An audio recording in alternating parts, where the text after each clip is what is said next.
Welcome back to episode 5 of the Just God Pod. Today I'm joined by Dr. Jeff Byrd. Actually, funny story, I'm not allowed to call him Dr. Byrd anymore. When we did first meet each other, I kept calling him that. And actually, I think I was saying Mr. Byrd, and you were like, please don't call me that. And so he is a doctor, Dr. Jeff Byrd, but more importantly, I see him really just as another mentor, another friend. And he doesn't know that I'm doing this, but I texted his daughter, Gracen, his oldest daughter, and I asked her for an introduction because I think she would obviously, I mean, she would have a better understanding of him than anyone else. And so I wanted to read to you guys what she said about her father, and honestly, it was like I was kind of getting emotional, like just reading it. So I'm sure this will probably touch a few heartstrings. But it says she said, "My dad has been a huge instrumental factor in my life. There has never been a time that he wasn't present, whether it was for my sporting or school events or even dance competitions. He would be the first to volunteer to coach my team or to help in my school. I know so many people know him as a baseball dad, but he is also an incredible girl dad as well. He would have tea parties, knew every Disney princess, and would even let me paint his nails. I remember one time my mom planned this amazing sleepover for my birthday. She had all these activities planned to keep us busy, but all my friends just wanted to play hide and seek with my dad. By the end of the night, we convinced him to let us put makeup on him. He's always my friends' favorite because he's up for an adventure at any moment. As a kid, my dad never thought it was possible for him to grow up to be a physician, but here he is. And because of that, he has taught me that if I can dream it, then I can achieve it, but that it's up to me to put the work in to make that happen. He taught my brother he taught my brother and me a little saying when we were young, which was, you can work hard now and play later, or you can play now and work hard later. I've watched him be so many things to so many different people through the years. Pediatrician, school board member, coach, boss, but I know his favorite title is husband and father. He has set the standard high for my future husband. Growing up, my dad was always involved in church. As he got older and had us, we were honestly so busy with baseball or dance that we were the family that attended church on Christmas and Easter and once every 2 to 3 months. I really feel like we were pretty much all lost because we didn't truly know how good God is. This was until Parker's accident happened. His accident, in my eyes, was the very best and worst thing that could have happened. After his accident happened, my family, especially my dad, all dove headfirst into the Word. Because of my dad, I know what it feels like to have a relationship with Jesus Christ. Because of my dad, I know what's right and what's wrong. Because of my dad, I know that things will be hard, but if you want to be different in this world, you'll have to work harder than anyone else for it. Because of my dad, I know how to treat people. Because of my dad, I know what my self worth is. And because of my dad, I know what it feels like to be truly loved. That's just who my dad is. And if you're lucky enough to know him, you're lucky enough. And I got goosebumps just reading that. And yeah, I was emotional just thinking about the love that you have for your daughter, for all your kids, and also the love that she has for you. So, welcome to the show, Dr. Jeff Byrd. Jeff to me. How you doing tonight? Thank you, Carter, for having me. Well, I don't even know if we should even continue. I think that might be enough. And I met you, you know, after Parker's accident, and just, just what a spirit you've been to me and my family. And doctor's just a title that you earn for the profession that you have. Um, but I knew you were more than that to me, Carter. I mean, you were uh, God, just a big part of Parker's life. And man, I just didn't even sound right for you to call me anything but Jeff, because I feel like we're friends from the moment we met. Yeah.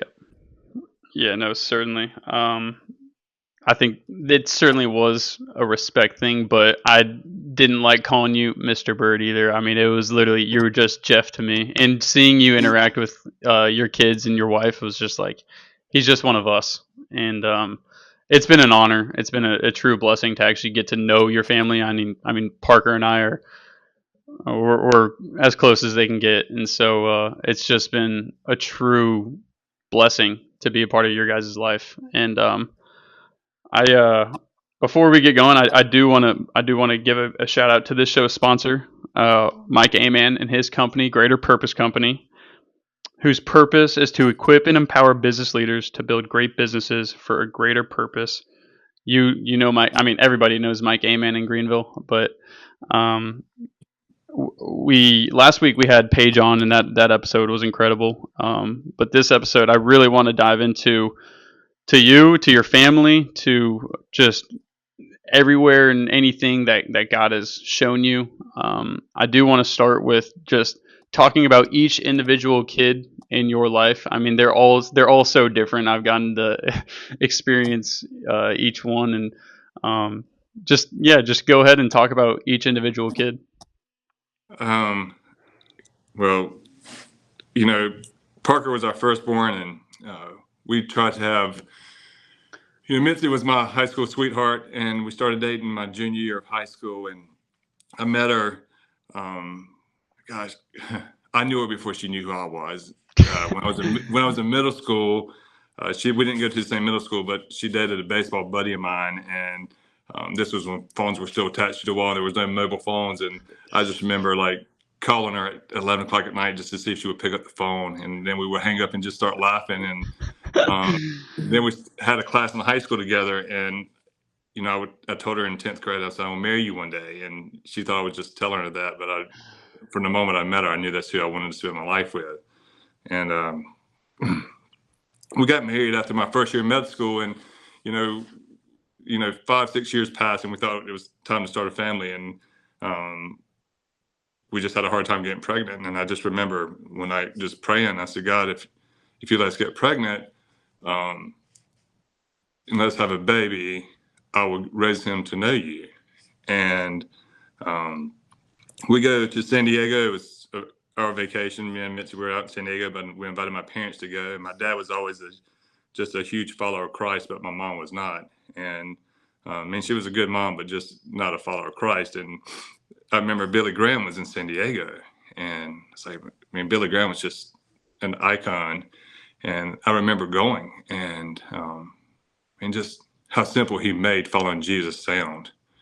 And I remember I look over, my mom's just tears are coming down her face, and I knew she felt the spirit in that moment. And me and my mom walked down to the field, and we both gave our lives to God that night.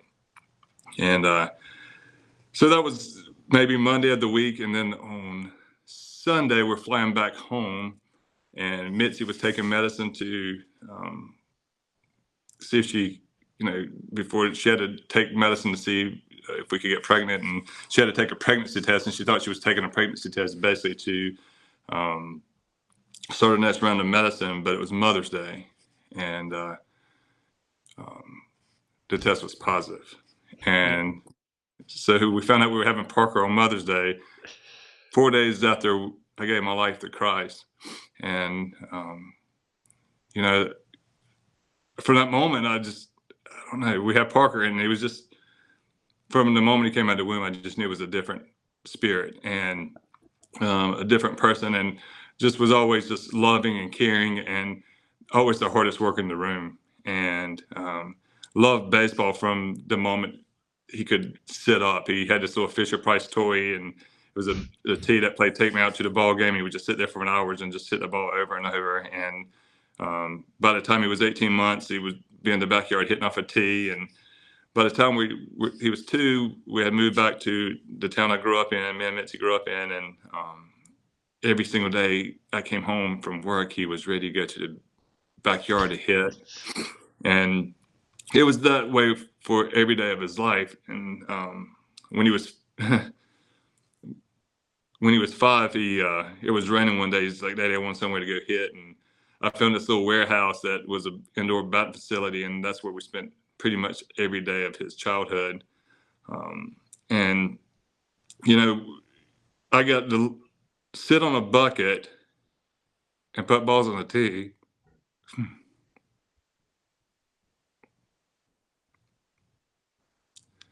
develop a relationship with Parker that, man, he became my very best friend, along with his mom and his sisters. And man, that's all I really ever wanted to do was be with our kids and Mitzi all the time. And just you know him getting to ECU was a dream. But I remember the night he committed to come play baseball at ECU. Of course, he hugged everybody there, but he hugged me, and you could just tell it was like, "Hey, Dad, we did it! Like, this is our dream." And then the night of his accident, he's had surgery, and we got there after his surgery. But the first thing he said to me when he sees me, "I'm sorry," and he thought I was going to be disappointed that he got hurt because I ruined his dream, and that's who Parker is. He cares about so many people before he cares about himself. And so to say I've been truly blessed by Parker from the moment we ever found out we were having him is an understatement. And then there's Gracen, and she's the light of the room. And she walks into the room and she meets no stranger, and she's just on go all the time. And she's loving and caring, and she's funny. And she's the one that if anyone ever says, "I love you, Dad," it's always going to be her. She's the one that if we're going to go do an adventure, she's going to be the one that will do it with me. Parker's very cautious. Gracen is not. I'm not very cautious. And we try to live each day to the fullest. And she looks just like her mom, but she acts just like me. And I struggled for the longest time because I wanted to be a good dad. I mean, I had the best dad I thought, and I was like, I just want to be just like my dad. And but I spent so much time hitting and fielding with Parker all the time. I always sometimes would feel like I shorted the girls, but I think over time I realized they knew when I was there I was always present. And it was just my probably insecurities that I was shorting them what I was doing because I think after Parker got hurt, I realized Parker's dream was also their dream as well. And but Gracen was the reason we moved here. And after Parker got hurt, this is just who she is. Parker was going to be here for 4 or 5 months doing rehab and trying to get better. And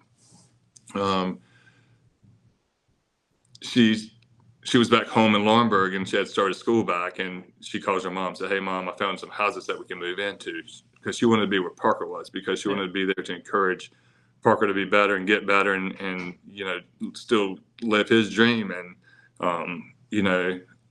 she was the reason we uprooted everything we had, because she wanted our family back together. And she was a junior in high school, and she had all her friends that she grew up with, but she didn't care. She gave it all up to be where Parker was. And that's who she is. She's very just unselfish. And then our last kid is Brinley, and she's 12, and she's the quiet one. And you half the time do not know she's in the room. And I thought our family was complete, and we had a family of 4, and I've planned every moment of every day of my life. And it was the first time I ever realized that I don't know anything that God knew at all, because we were coming back from one of Parker's baseball tournaments, and it was on a real curvy road. Mitzi's very motion sick, and she says, "I either have mono, cancer, or I'm pregnant." And I said, "I sure hope you have mono." And we get home, and she takes a pregnancy test, and it was positive.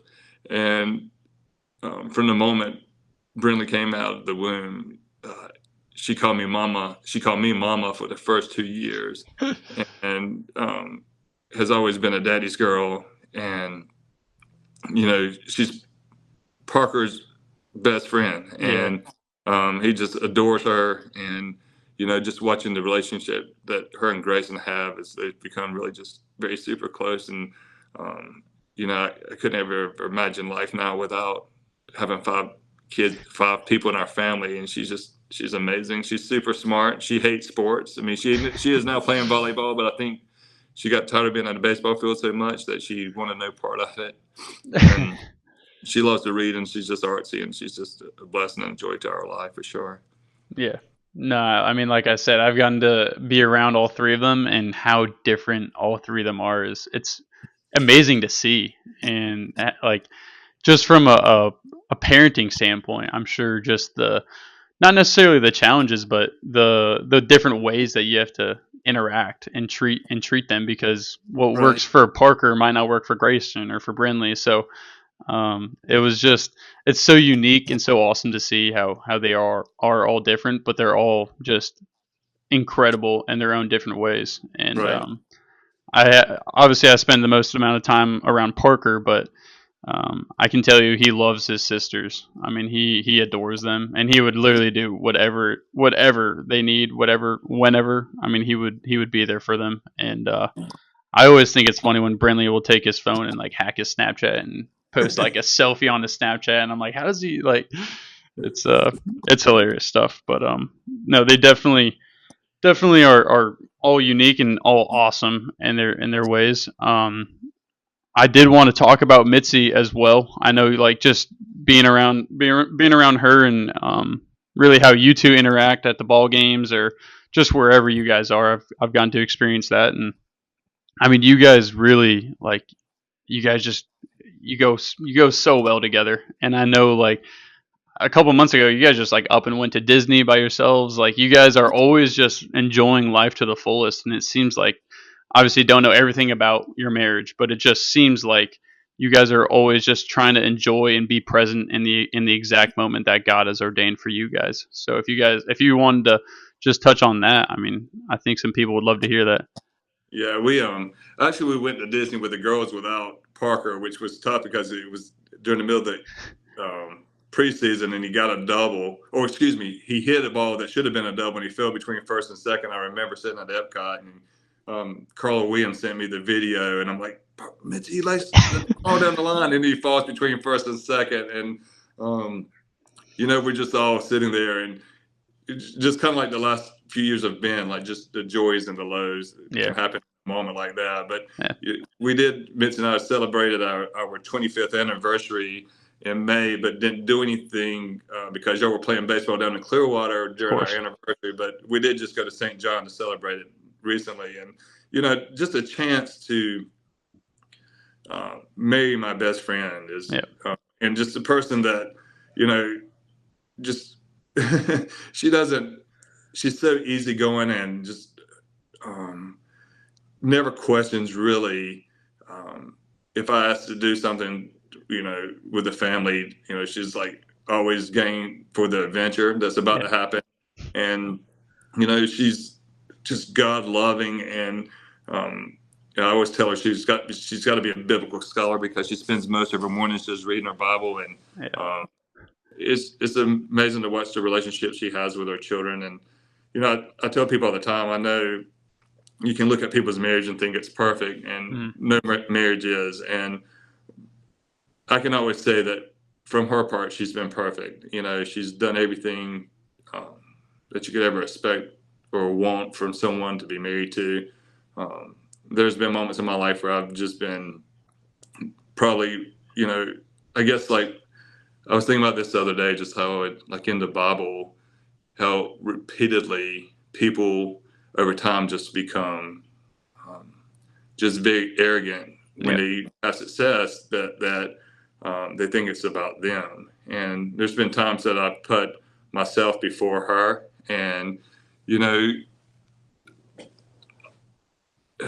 it's just one of those things that she's always been there to keep me grounded and to remind me that um, you know I love you no matter what. You're not perfect, and we're all going to fail. But I thank God for her every day.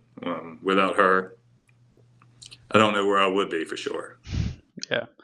Yeah, no doubt. She's a special soul. Like I said, just getting to be around you two. I mean, it was sort of like last week's episode. You have like Mike and Paige Amen. When you combine two special people, they do special things, and it's the same exact thing with you guys. I mean, it's just two special people coming together to be one, and seeing the impact that you guys have on just on this community, on your kids, on the kingdom impact that you guys leave. I mean, it's just special, and it's an honor to even be around. Um, Thank you for that. this was okay. So I texted Parker now. So I texted both. I didn't text Brinley. I texted Parker and Gracen. Um, but I said, Parker, like, is there anything about your dad that I sent him some questions, and I was like, am I missing anything? Is there anything about your dad that you would want the world to know or the listeners to hear? And um, he said, ask him about who the most impactful person is in his life, and I guarantee you, he's going to say his dad, because his dad worked so hard to provide for you and your brother, and just to make sure that everything was uh, well taken care of, that you guys were taken care of, and he was like, by far, it's going to be his dad. And so I would assume that Parker knows you well enough to say that that's accurate. But if you wanted to change your answer or just talk about your dad for a little bit. I mean, he's definitely right. I mean, um, my dad is by far the biggest influence I've ever had in my life, and um, I cry all the time now. So for all the listeners on here, it's just hard for me, I guess, over the last probably since I've had children, just the impact they've had in my life is not to shed tears, but I can just remember I haven't always been that way. And I was interviewing for residency at the University of Florida, and somebody asked me about my dad or who my hero was, and I said my dad. And I just remember that was the first time I ever just felt the emotion, just because of his faith in God outweighs anything you could ever imagine.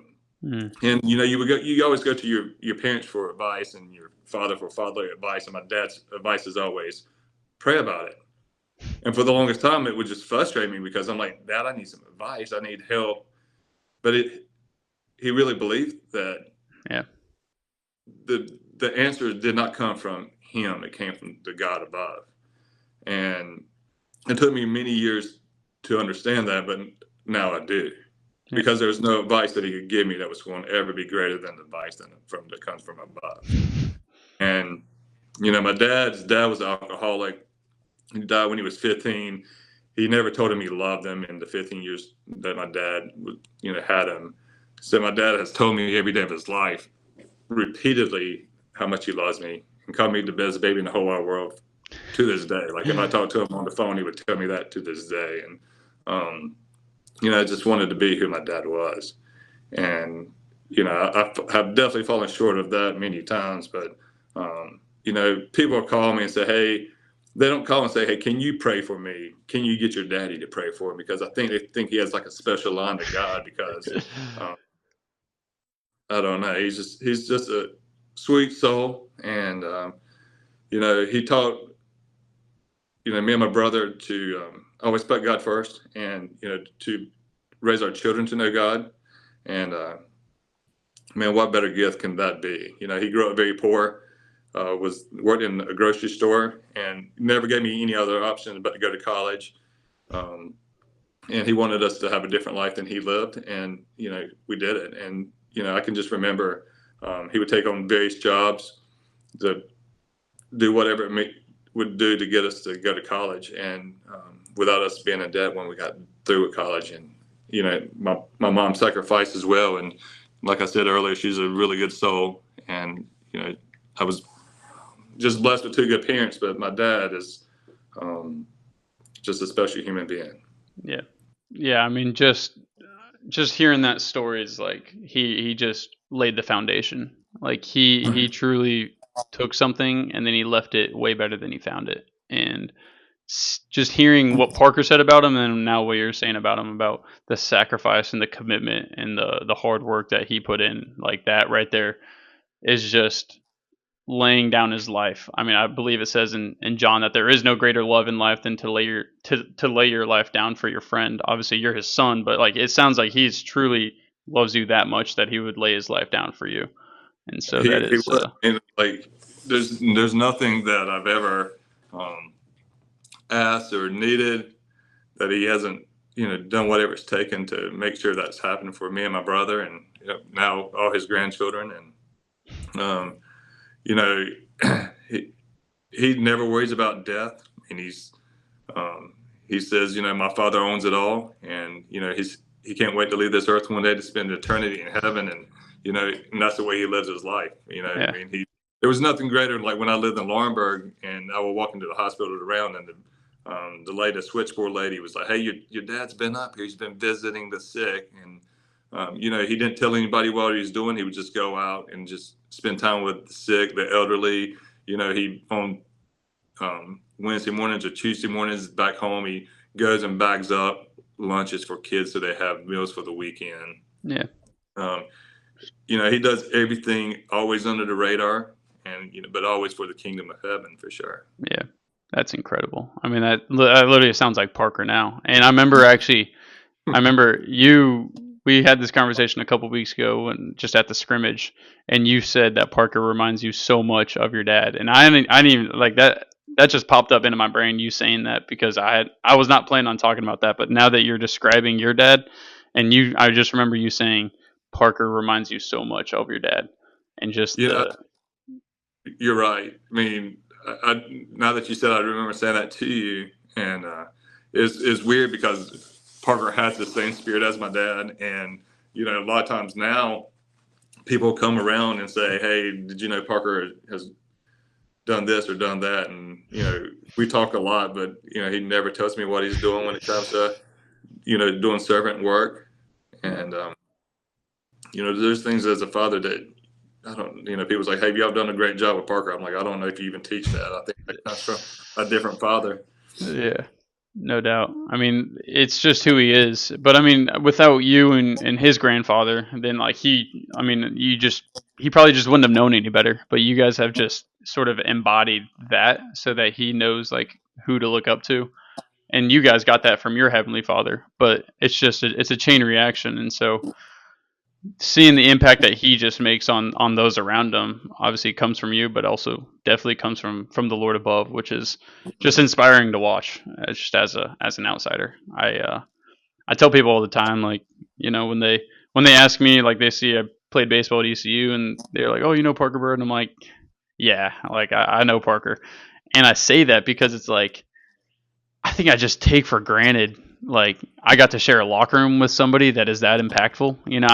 He was the first locker as soon as you walk in, and you walk in and you like give him a fist bump and then you like go to your locker. But I'm like, now that I'm not in that locker room, I'm like, I don't think I realized on the day-to-day basis when I would be seeing him just how impactful like he truly is and how special of a person he truly is. And I think I just took it for granted, but now Parker and I were just like I said, we're just best buddies that we just hang out, and we're always at Bible studies and speaking together, and just getting to be his I say number one fan, but I'm definitely not his number one fan. You guys are, but just being a fan of him is special to me. I, I think I told, I'm not sure, maybe your mom the other week. I was just saying, just like, um, just the relationships he's developed over the last few years since his accident. But the night of his first at bat, you know, um, I watched that video 1,000 times, Yeah, and um, hmm, I see him walk out, and number 17 hugs him. That's and you say something to his ear. I don't know what you said, but you whisper something to his ear, and he walks out. And he goes out there and walks, and he comes back, and of course he hugs Coach Godwin because he's running off the field. But the first person to greet him was number 17, which again was you, and just the relationship he has with you, and just having you mentor him and do things like homers that help, and visiting the children's hospital, and just being a mentor to him. And as you learn your walk with Christ, you and Parker have done a lot of it together, yeah, and been influenced by people like Todd Howe in the community that you yeah, go and do Bible study with. And now that I mean, you're still very present in Greenville, but now he's doing sports work, and he goes and does fellowship for Christian athletes that you restarted, and that the legacy that you helped build here, he's helped carrying on. And yeah. as for me and Mitzi, I can't thank you for enough for what you've done for Parker. Uh, Sure. and that's exactly just what the Lord called me to do. I mean, we talked about this a couple of weeks ago as well. Just like when the Lord places something on your heart, like you can try to ignore it over again, but like He's gonna keep bringing it up over again. And so I got to that point in my life where like I couldn't ignore Him anymore, and everything that was accomplished this past year, past 2 years or whatever, like truly, if there was like one thing that I wish people would understand about me, is that it's not me, is that it truly is the Lord. And so when He does place that one thing on your heart, like just to go chase that and see what happens. And I mean, that's just exactly where He led me. And then I was able to be around guys like Parker and Charlie Hodges on the baseball team that like iron sharpens iron. Like I feel like my faith walk recently, not even recently, just this past year, is like I'm growing with my brothers. Like we're all in it together. Like we are right next to each other in this.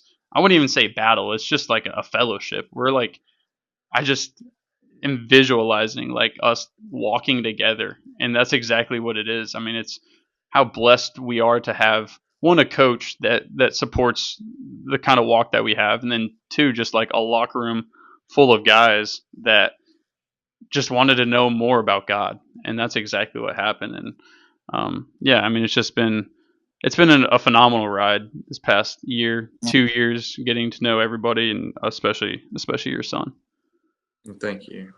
I did just obviously we mentioned the accident, and I really don't want to like dive too far into it. I just wanted to know like truly what is the biggest revelation out of all of this? Like what has God shown you through it? It might have been, when the accident happened, or it could be even to this day. Like what was the one thing that you're like, God, now I realize, or now I see, sort of why this happened, or where we're headed here in the future. Proverbs 19:21 says, "Many are the plans in a person's heart, but it's the Lord's purpose that prevails."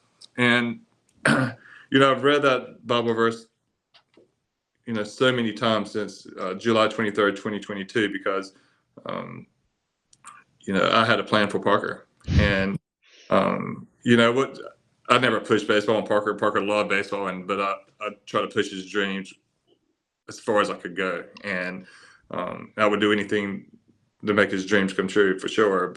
But my plans are just nothing compared to God's plan for what Parker is to do. And,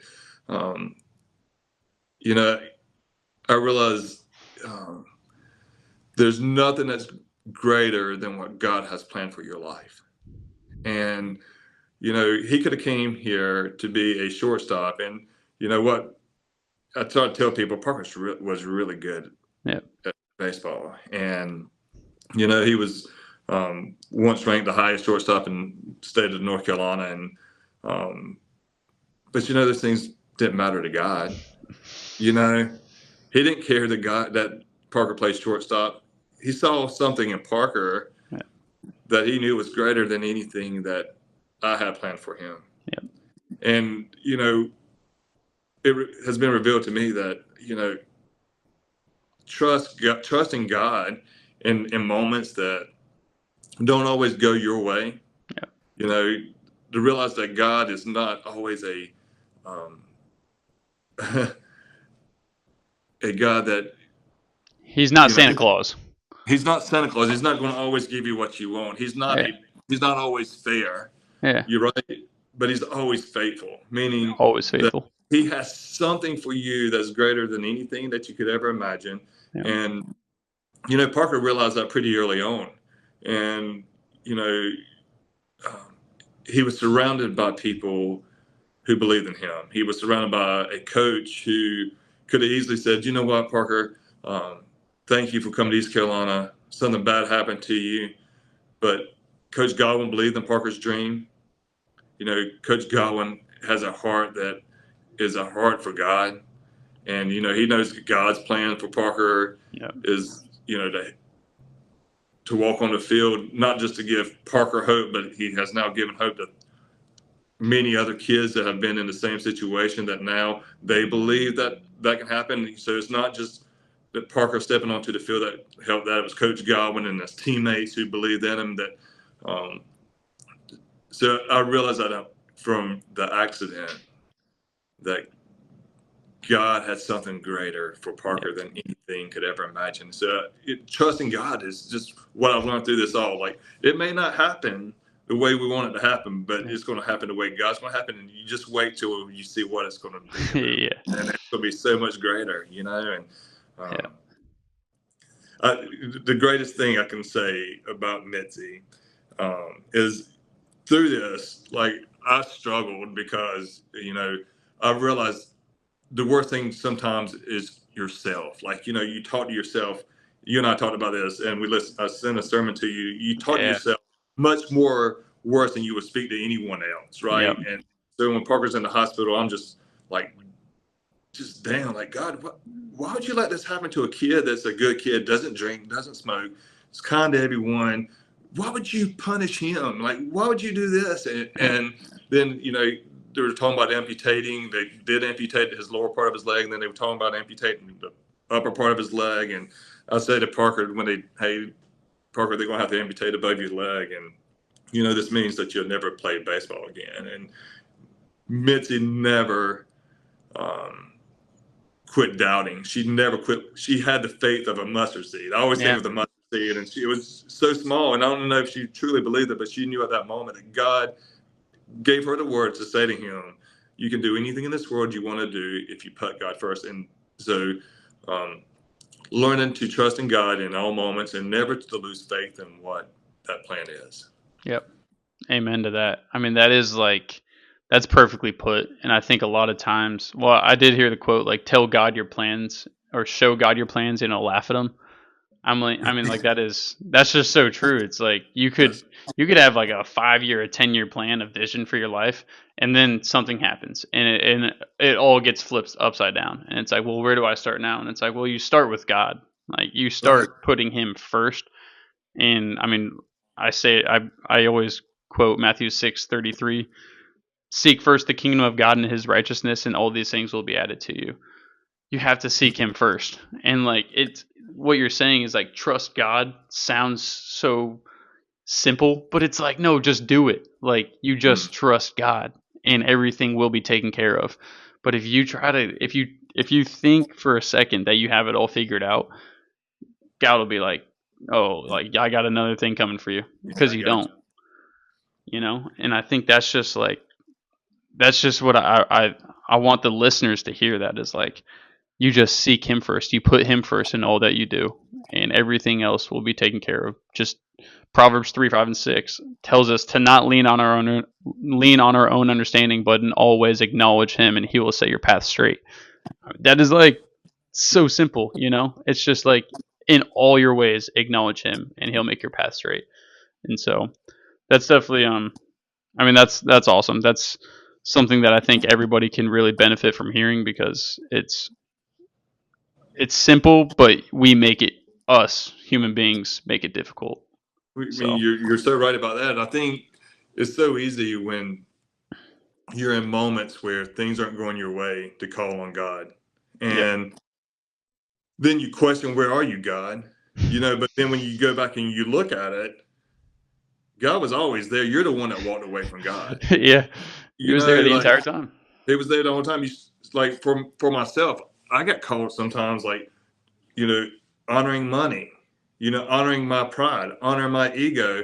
And, when things were going good, I thought I was the one that was in charge, that created myself to have those good fortunes. That I Yep. was the one that I was entitled to be told how great I was because I did things for people. And then when, a tragedy happened like that to Parker, and I'm like, God, how could you allow this to happen? Yep. And then I realized, God was walking in the same path the whole time. I was the one that was walking away, Yep. you know. And I heard this the other day, and it was so true. And sometimes um, it's better to have humility than to be humbled, Yeah. and that is so true. Because after Parker's accident, I realized I wasn't always so humble, Yep. and Yeah. and Sorry, I don't mean to cut you off, but I heard the same quote, but like put differently. It says there's two types of people in this world: those who are humbled and those who are about to be. That's So it's right. like That's you're one or the other. amen. So, but if you wanted to continue down, I didn't want to cut you off, No, but it's like that. That was you're good. That's good stuff. I mean, you mentioned about like your walk and your pride before you were humbled because you were Right. walking, you were walking pridefully. Um, can you just sort of expand on like where your walk started, and then also, I mean, obviously your father being a big part of that, but then also to like what it's evolved into now, and sort of where God has led you, like Yeah. I mean, individually, you specifically. you know, I grew up in going to church, and every Sunday I was there, and um, it was one of those things where, um, you just become so familiar with church that sometimes, you take it for granted. Yeah. Um, and we did, when we got married, we would go to church, and then baseball kind of started. And so a lot of times we were playing baseball on the weekends, and, we always tried to make sure we talked about God, read the Bible, but didn't always, even though I promised God I would raise Parker in church if He would give them to us, I didn't always do that. Yeah. And but any chance we had to be there, we would go. Yeah. And which was not the right mindset to have. You should always make sure you put God first. And um, but over the last few years, especially since Parker's accident, I realized that, um, for instance, if you want to have a relationship with somebody, for that relationship to grow, um, you got to spend time with someone, you got to talk to them, and you can't cut short um, those things. And I think that's what a lot of people would do is, like, they pray for 2 minutes a day, maybe they may read their Bible, when they sitting on the table, and then, or they may go to church when they don't have anything else to do. And I realized that was just a wrong mindset. That now, it's the first thing I do each morning is I read my Bible, and it's the last thing I do is I pray with Mitzi each day. And you know, I spend as much time in God's Word as I can. I try to, make sure that I do godly things. And I wanted a relationship with Him that's not a transactional Yeah. relationship, but one that is, just, I mean, I love you and you love me, and I just Yeah. want to spend as much time with you as I can. Yeah. No doubt. And I think, I mean, you touched on it. I mean, I can't emphasize enough to the listeners like about it is relationship and it's not religion. It's it's your heavenly Father. It's like, and I think of it this way sometimes too, is like if I am like me and you, we have a relationship, but if I let's say like you're just a random stranger and I'm approach you on the street and I say, hey, can I have like $20 for this? You'd be like, who are you? Like Right. we don't have, like we there's no relationship. So it's like does God do I believe that God loves everybody and he loves us right where we are? Yes, he does. But at the same time it's like how do you expect God to really be present in your life and to do things for you if you don't even know him? Like he's a stranger to you. It's no different than the stranger walking down the street. That's how I see it. And I could be wrong about that. That's just my And own I experience. think it says if you draw near to Him, He will draw near to you. And I think you're right about that. That's it. And so it's goes back to just forming that relationship as if it's your friend. I mean, if you go to your friend and you need a favor, that friend, if he's a friend, obviously, he will do that for you. It's Right. no different. That's how I see Jesus in my life, and I view it as if I continue like how do I get to know Jesus? I got to be in my word. If I continue to stay in my word, that's how that relationship builds, and that's how I get to know and understand him better. And in doing so, is he going to bless me? Yeah, but it's really not about the blessings, it's about the blesser. I'm trying to understand who he is as a person. So, That's good.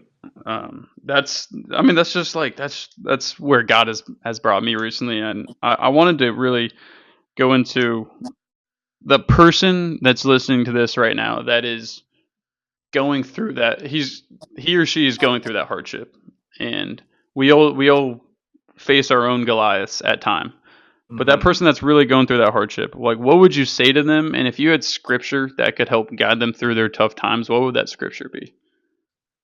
James 1, verses 2 and 3, it says, "Consider it pure joy, my brothers and sisters, Yeah, wherever you face trials of many kinds, because you know the testing of your faith will produce perseverance." yeah, And I can say that when July 23rd, 2022 happened, it was the worst day of my life. But I think Gracen said it best when she wrote that introduction. It was the thing that honestly made our family stronger, yeah, not only as just as a family unit, but as a biblical Jesus loving unit. And um, I think it I think it's hard when you're in the moment to realize that God is there until you realize that God is there. Like, I yeah, mean, all the things that happen through Parker's accident, but you could always see just God's handprint on everything. And, we were just like, hey, we knew we had nothing else to get us through that yeah, but God. yeah, And, it's kind of like, uh, even though it was a tragedy, it became our blessing. And just watching what Parker's doing, you know, I told somebody the other day that Clark LeClaire to me is a place of it serves a dual purpose to me. Like, it's where Parker has been able to live his dream, but it's also a very hard place for me to go yeah, because I had this vision of what was going to be for Parker, and it didn't happen. But you see kids walking around that are amputees that have driven yeah, distances to see him play and realize um, how great is he. yeah, And I'm talking about God. Like, how great is he to realize that um, of the people in the boat that day, who could God use to make a difference, to change someone's life, um, to tell a story, to be a leader, to honor him. And you think, God, thank you for picking him. yeah, You know, I know I wanted a different path for him, but greater than me, and greater than Mitzi, and we honor you for honoring him. yeah, yeah, And so I tell the person out there, God, no matter what you're going through, put your faith in God, yeah, and good things are going to happen. It may not be today, like you think about Jeremiah 29:11. For I know the plans I have for you, declares the Lord, plans to prosper you, to give you hope in the future. And you look at that Bible verse, and he's talking to the Babylons, and what they waited for that Bible verse happened 70 years later. So, yeah, God may not answer your prayer today or answer it the way you want him to answer it, but God will answer your prayer. yeah. I mean, you make a good point. I've never read in the Bible where it talks about unanswered prayers. Like Right. I don't think it says that in the Bible, and I could be wrong, but I've never read a verse that says no, Same. God will not answer your prayer. Right. So to us, it just might not be in the form that we want it to be, as you were saying. So Mm. I mean, I think those verses are strong. I actually I'm in the middle of James right now. So James to me is I'm still studying it, but he's been spot on so far in his letter. Good. Um, Good. is there for you specifically? Is there like a life verse that you try to live by? Is there a verse out there that you sort of try to embody and model your life after? Um, I guess honestly, the one I always think, what I just said to you earlier, draw near to him and you draw near to you. And I really honestly have tried to live that way now, like every single day, like try to be encouraging to others, try Yeah, to live a life that people can say, oh, he's a Christian, not by what I say, but what I do. yeah, And yeah, and I'm hoping what people see in Parker and Mitzi and myself and Gracen and Brinley that, um, you know, what do they have that we don't have? And it's yeah, not money and it's not, anything but God. And, if I could change anybody's life to say, quit focusing on things that aren't important, you know, I would. Yeah, But I do that hopefully, and I hope we all do that by living the right life. And so I really love that verse. It's like just draw near to Him, yeah, and God will be there. yeah, no doubt. I mean, that's something that I've sort of, I don't know, I've tried to wrap my mind around like where I'm storing up my treasures. Obviously in Matthew chapter 5 tells, I mean, Jesus is telling his disciples, actually it's on the Sermon on the Mount, just about, you know, are you going to store up your treasures here on earth where thieves can break in and steal and where moth and rust destroy? Or are you going to place them in heavenly things where thieves can't break in and steal? And moth and rust can't destroy. And that verse to me recently has been, it's what's kept me grounded, especially like throughout this past year. Just the on-field success, and I talked about in my first episode the things that God allowed me to accomplish this past year. Like that was the one verse that's like, okay, what really matters in my life though? Like Right. in all honesty, it's not baseball. Like it's not how much money I'm gonna make one day. It's not the material things in life that I have, because I cannot take a single thing to the grave with me. And like that keeps popping up in my mind more recently, is like to make sure that I'm putting my treasures and storing them up in heaven where things can't break in and steal. And so I think just by drawing near to him, that is exactly how you accomplish those things. You quickly realize what's important in life and what is like, okay, that's just a material thing that will give me some self gratification for maybe a week, maybe a month, maybe a year, Right. That's out the right. window. So that's awesome. You did talk about trying to encourage others, and I think you have a great platform to do so as your pediatrician, Dr. Byrd. What would you say is the most fulfilling part of your job, and what are some ways you're able to really spread the word at your job? You know, when people come into your office, you just never know what's going on in their life.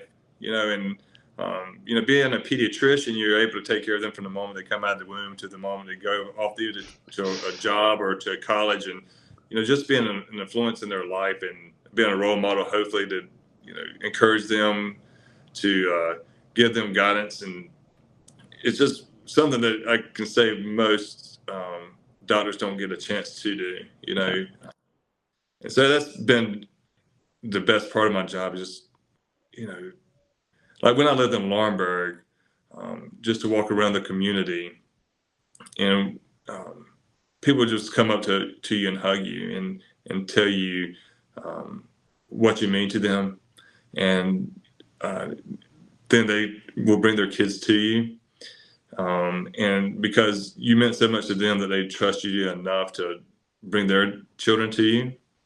Um, and each day I walk into a room, and like I want people to just know that I care about them.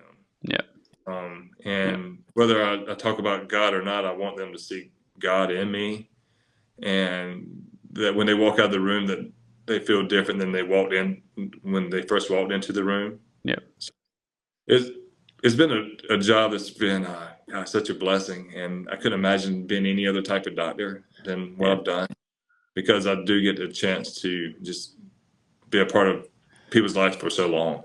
yeah. No doubt. I mean, I'm laughing because I still see. I don't think.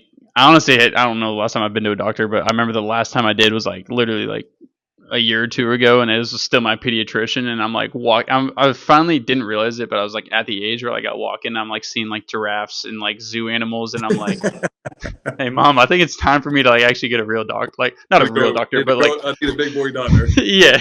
I was like, there's babies crying next to me in the waiting room, mom. Like, is there actually a doctor that I could go see where like this isn't a normal thing? So Right. I was just like so blind to it growing up. Even like throughout high school, I thought that was like the normal. I thought that was just like I was going to see Dr. Eddie, but like That's I didn't right. realize it. It was part of the family, and that's really what pediatricians, they become part of your family, and it's a really cool job.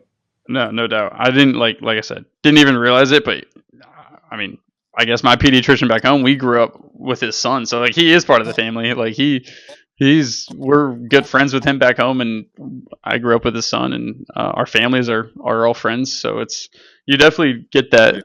that part of it that the other doctors don't, because you see from the womb to, hey, 24 years old. So that's hilarious.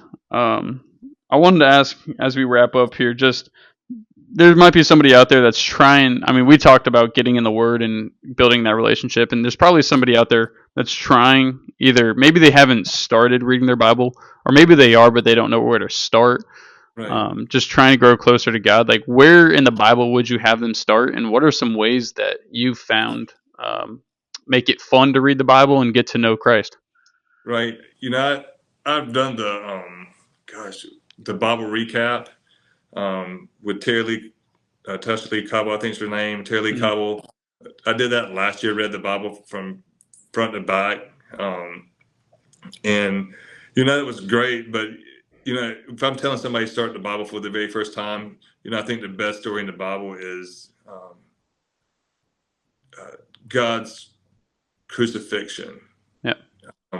Because at that moment, where the place can someone love you so much than in that moment in the Bible? And I think starting there and realizing the rest of the Bible is based off that moment. Yeah. That no matter what happens before in your life, that moment changes everything. Yeah. It becomes a game changer for your life. Yeah. And if you realize at that moment that God loved you enough, that no matter what you have done, no matter who you are, that He died on the cross, that the greatest love story hung on the cross for you at that moment is the best book you can ever read, because it will tell you how to live each and every moment of your day. But it all starts by that cross. Yeah. So if you can start there, I mean, it'll take you anywhere. It has every answer for everything you can question about your life and the way to live, how you should treat people, the way you should do things. It's the best parental advice you can ever get is in that book. Yeah. But there's no greater love than on that cross. Yeah. That's such like, I remember for me, that was such sort of like a hard concept for me to wrap my mind around, is like, I am a sinner and I'm broken and I'm unworthy. Why would this guy die for me? You know? On a cross.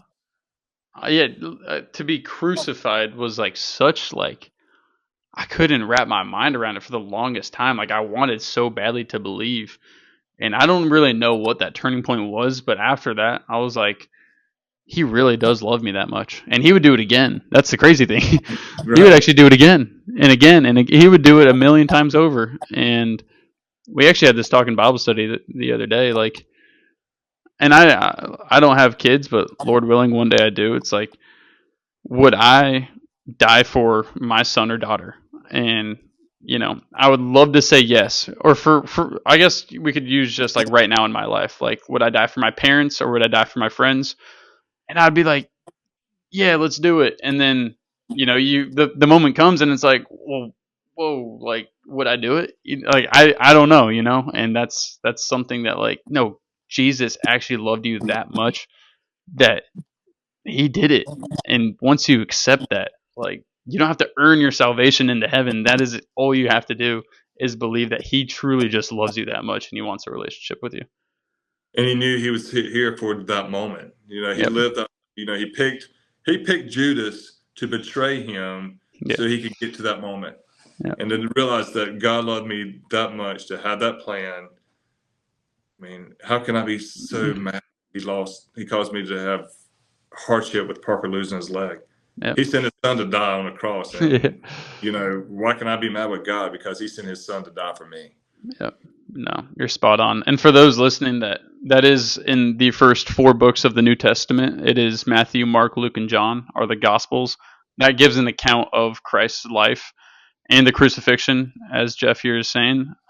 Definitely just tune into that. I mean, you will find out, and as Jeff mentioned, you will find out how to live your life. And as you grow in your faith, you'll actually probably you want to live that life more, and you'll be less desired to do the sinful things. Obviously, we are still all sinners, but as you grow in your love for him, you will quickly realize you'll just want to do more good than bad, and you'll grow in love for others and respect for others. And so I just motivate the people listening out there to just go take a look and read what Christ says about you, what he gives us to do as his disciples, his commandments. And I'll tell you what, like, you won't be disappointed. And No, sorry. somebody in my Bible study said, hey, I've never spent time with God or read my Bible and regretted it. And I was like, Mm, yeah, now that you say that, it's like you're right. It doesn't matter how busy I am. If I'm reading my Bible, I'm like, oh darn it, I wish I didn't just read my Bible. that's right. I mean, you can watch a TV show and like, man, I've just wasted 30 minutes of my life, but you never say that about just getting into the word of God, you know? Nah, no chance. So I I did I we were talking about, and just to wrap up, this was just a thought I had and I couldn't remember it as we were talking about it, but we were just talking about materialistic things and trying to put our treasures in heaven. And I remember reading something. This is actually through my MBA course, but I believe it was Peter Drucker. This is like an article published in like the 1800s. But this guy was a broker in the UK in the early 1800s, and he was really successful and really making money. And he quickly realized that people were his passion. And he goes on and says, as soon as I realized that, I had no interest in being the richest man in the cemetery. And I Wow. was like, whoa, like that quote. I just Uh, wanted to bring that up because I was like, that changed my perspective on how I don't know if that guy was a Christian or not or whatever, but that quote right there literally changed my perspective on life, and then made me focus more on God because I realized I can't take anything with me to the grave. And so I did want to just share that for the listeners. But Jeff, this was awesome. I can't thank you enough just for your willingness to be on the show, for your obedience to Christ, for who you are as a person, as a father, as a dad, just as a friend to me and so many. Like I truly just can't thank you enough. Same here, Carter. I thank you for having me on this podcast. I mean, I think the world of you, and I know that you're doing great things. And you're a Christian who plays baseball, and not Right. just a baseball player. And may God continue to bless you and lead many people to Christ, through His Word, through you. So thank you for what you're doing. Yes, sir. I appreciate that. We'll tune in next Sunday. We bring on Aaron Davis. Until then, make sure you guys take care and God bless.